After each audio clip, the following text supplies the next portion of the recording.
Hello, we are starting a new module, Module 12. Let's see what we have to do for today.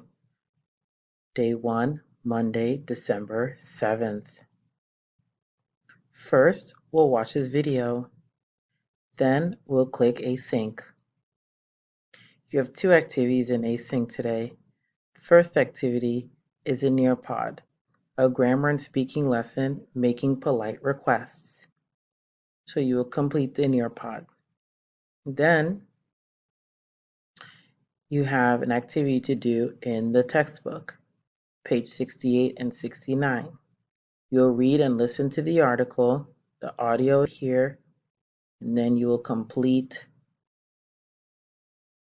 these activities on page 68 and 69.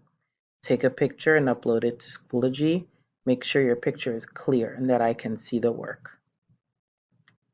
It is a Monday, so we have Zoom class together.